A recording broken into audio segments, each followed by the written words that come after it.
Olá, meus queridos, estamos de volta. Vamos falar hoje um pouquinho sobre a formação dos Estados nacionais europeus.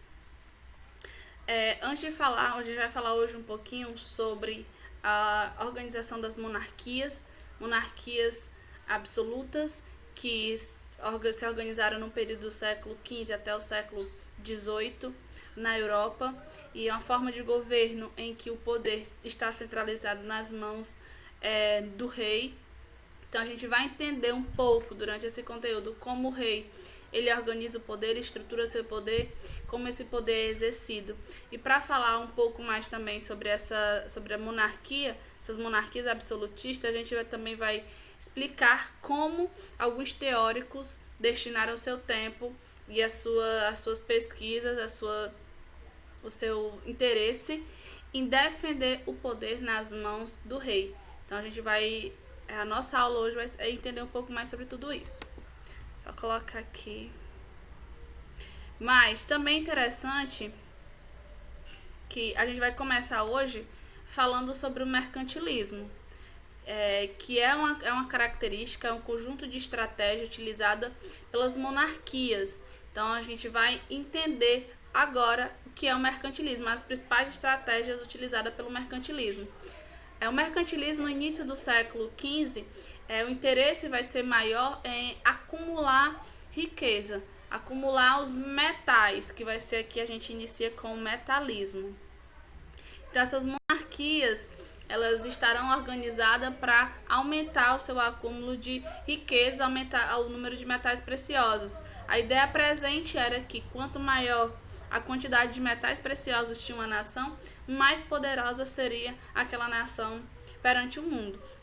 Então, para conseguir atender essa demanda de lucro, de busca desenfreada por lucro, eles definem algumas normas, como o metalismo, que eu acabei de explicar, o intervencionismo. As monarquias são monarquias intervencionistas. Professor, o que significa dizer com isso? Elas intervêm na economia, porque a gente vai estudar daqui a pouquinho formas de governo que defendem a não intervenção na economia. Então a gente precisa ligar o mercantilismo a uma análise econômica que defende que o rei ele pode intervir na economia, ele pode aí se meter na economia. E a balança comercial favorável, junto com o metalismo e intervencionismo, a balança comercial favorável era a noção que eles tinham que uma nação, para conseguir seu desenvolvimento econômico com êxito, ela deveria mais vender do que comprar. Então, quando é que a gente obtém mais lucro? Quando a gente vende. Então, as nações elas deveriam mais enviar seus produtos para fora do que trazer de outros lugares, comprando e gastando dessa forma, porque a gente vai voltar a lembrar que a ideia defendida era de acúmulo de riquezas, então não de gasto de riquezas. Então, para isso, eles defendem aqui o princípio de balança comercial favorável. E o sistema colonial. A gente vai lembrar, imaginar esse sistema colonial, ilustrar o sistema colonial com o que aconteceu aqui no Brasil, que a gente tinha a metrópole de Portugal e o Brasil uma colônia. Portugal e o Brasil, nós tínhamos aqui um pacto, né, que era o Pacto Colonial, que o monopólio de exploração da colônia do Brasil era de Portugal. Então, o que é que caracteriza esse sistema colonial, esse pacto colonial? O monopólio de exploração. Então, a nação que poderia explorar, em teoria, né, a colônia do Brasil era Portugal. Então, as colônias aí era interesse de muitas nações da Europa. Elas buscavam ter domínio de colônia, porque colônia era a forma quase que certa de ter lucro. Protecionismo. O protecionismo é uma estratégia que essas nações utilizavam para defender o seu processo de desenvolvimento econômico interno. De que forma?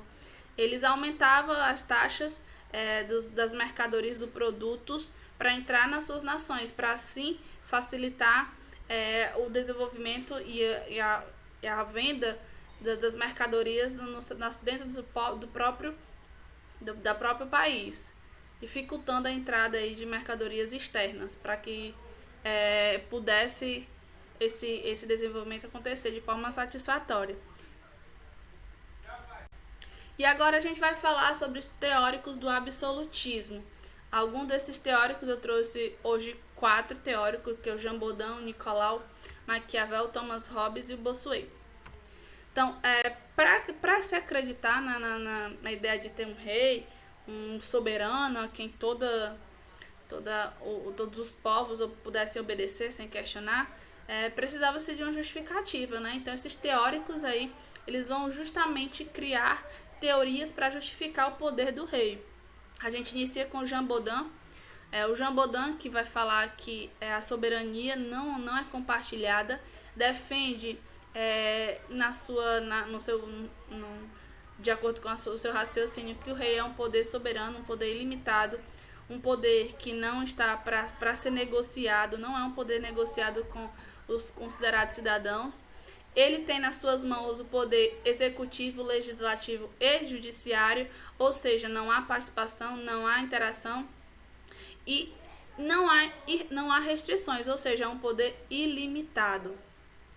Então, são características que a gente pode observar no exercício do poder dos reis nessas monarquias. E o Nicolau Maquiavel. Nicolau Maquiavel, a sua principal obra, O Príncipe, ele defende que a cidadania exercida pelo monarca, por um rei, é uma cidadania diferente, porque o rei ele vai enfrentar situações que provavelmente o cidadão comum não fosse enfrentar no seu dia a dia. Então, ele deveria em algum momento ter um posicionamento mais enérgico, um posicionamento que as pessoas pudessem entender a forma mais enérgica que ele pudesse tomar uma atitude, porque dele era cobrado um pulso mais forte e às vezes até ações que pudessem ser interpretadas de uma forma não tão bem vista se fosse praticada por um cidadão comum. O termo que a gente conhece é um termo maquiavélico, que se tornou um adjetivo que é ligado a Nicolau Maquiavel. E o que é que a gente entende pelo termo maquiavélico na nossa sociedade? Quem é uma pessoa maquiavélica? Pessoa maquiavélica é uma pessoa que é capaz de fazer tudo para chegar ao poder, é uma pessoa que não tem limites para conseguir o seu objetivo. Professora Maquiavel era assim? Não é isso. Isso foi criado porque ele tinha algumas ideias, como os fins justificam os meios, que era justamente isso, né? Em algum momento o rei faria alguma coisa que moralmente não era bem vista. Mas isso era dada essa liberdade por ele ser o rei e por ele necessitar dessa liberdade e cidadania que os demais não tinham. Então era por isso que se cria aí a ideia do maquiavélico, do termo maquiavélico, que é um adjetivo não tão positivo, né? E a gente vai agora para Thomas Hobbes. Thomas Hobbes, ele sua principal obra, o Leviatã, ele vai falar da natureza humana, do contrato social. Segundo ele, a natureza humana é dotada de egoísmo.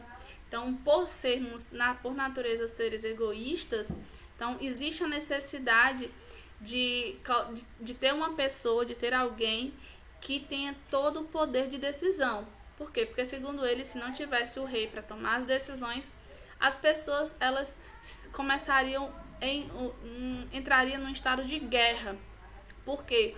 Porque cada uma, dotada com seu egoísmo, ia querer que o seu interesse sobressaísse. Então, ele fala que, existindo essa pessoa, o rei, o poder do rei, as pessoas não mais iriam se degladiar para que seus interesses individuais fossem atendidos. Então, dessa forma, ele diz que o homem é lobo do próprio homem. Então, quando ele fala que o homem é lobo do próprio homem, é porque o homem, sendo ele, voltando para a questão egoísta, coloca sempre os seus interesses individuais acima dos interesses coletivos. Então, dessa forma, ele diz que é necessário para uma sociedade ter paz, ter harmonia, que elas abram mão da sua liberdade de decisão, seu poder de decisão, e coloquem essa liberdade nas mãos do rei. E aí sim a sociedade viveria numa paz. Essa é a teoria aí de Thomas Hobbes para justificar o poder do rei. O Jacques Bossuet, membro da igreja, ele vai ligar a sua defesa do poder absoluto nas mãos do rei pela questão religiosa, teoria do direito divino. Ele vai dizer que o poder do rei é algo divino, está ligado ao sagrado, vai ser justificado por isso. E ele vai dizer que, como a gente não questiona Deus, a gente também não deveria questionar o rei por ser ele ligado à divindade, ser ele enviado por Deus, ser ele a representação de Deus na terra. Então, não deveria se questionar e se confiar que o rei seria como um grande chefe de família, um pai de família, que ele iria agir de acordo com o bem-estar dos seus filhos, né? A autoridade sagrada aí. Então, a sua teoria consiste nesses aspectos que eu acabei de falar. Então, a gente encerra a nossa aula aqui. Espero que vocês tenham entendido. Espero que vocês tenham gostado. Qualquer dúvida, estou lá no WhatsApp. E espero que tenha sido aí, que ajudem na resolução da atividade de vocês também. Fiquem bem, até a próxima aula.